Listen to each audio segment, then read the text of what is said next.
मुस्लिम vote के लिए संभल कर रही है सपा और कांग्रेस।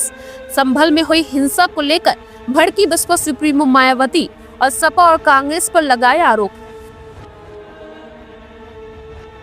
दरअसल बहुजन समाज पार्टी की मुखिया ने बांग्लादेश में हिंदुओं पर हो रहे अत्याचार की घटनाओं को लेकर विपक्षी दलों को घेरा है और पूछा है कि मुख्य विपक्षी दल होने के बाद भी कांग्रेस और सपा इस मुद्दे पर चुप क्यों हैं? ये दोनों दल सिर्फ मुस्लिम वोटरों को साधने के लिए संभल हिंसा की बात कर मुस्लिम समाज को लड़वा रहे हैं। मायावती ने मांग की है कि केंद्र सरकार को बांग्लादेश के दलितों को भारत लाना चाहिए।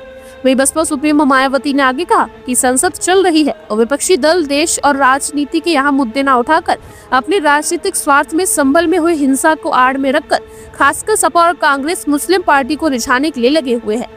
इन्हें बाकी मुद्दों से कोई लेना देना नहीं है। उन्होंने आरोप लगाया कि ये दल मुस्लिम समाज को भी तुर्क और नॉन तुर्क को आपस में लड़ा रहे हैं, जिससे मुस्लिम समाज को भी सतर्क रहना चाहिए।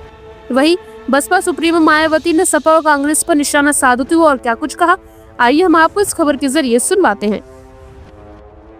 ज्यादा दुख की बात यह है कि जिनकी बदौलत से संसद में दलित वर्ग के सांसद पहुंचे हैं, मेंबर पार्लियामेंट पहुंचे हैं, वो भी अपनी अपनी पार्टियों के आकाओं को खुश करने के लिए दलित उत्पीड़न के मुद्दों पर अधिकांश चुप ही बैठे हैं।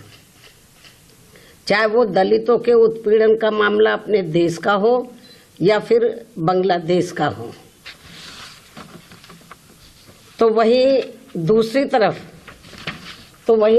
तरफ पड़ोसी देश बांग्लादेश में हिंदू जो बड़ी संख्या में जुर्म जाति के वहाँ शिकार हो रहे हैं, उसमें अधिकांश संख्या उन दलितों की है, उन वीकर सेक्शन के लोगों की है, कमजोर तबके के लोगों की है, खासकर दलितों की है, जिनकी भारत देश में बहुलता होते हुए भी बंटवारे में जबरन उनको बाबा साहब डॉक्टर भीमराव अंबेडकर को संविधान सभा में चुनकर भेजने की सजा के तौर पर पाकिस्तान को दे दिया गया था।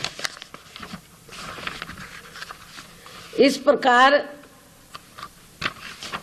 बाबा साहब डॉक्टर भीमराव अंबेडकर संविधान सभा में बंगाल के जिस जैसोर खुलना क्षेत्र से चुनकर आए, तो उसे हिंदू बाहुल्य क्षेत्र होने के बावजूद भी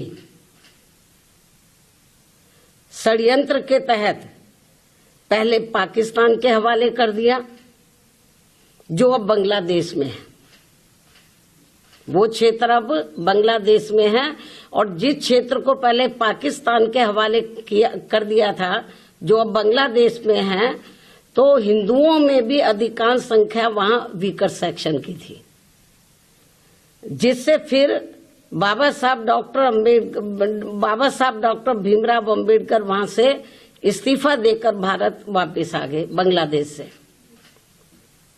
और ये सब जातिवादी खेल कांग्रेस पार्टी का था।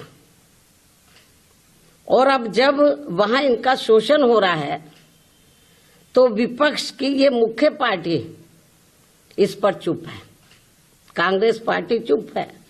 और अब वह केवल मुस्लिम वोट के लिए संभल चिल्ला रही है। इस मामले में कांग्रेस, सपा व इनके समर्थक दल एक ही थाली के चट्टे बट्टे हैं।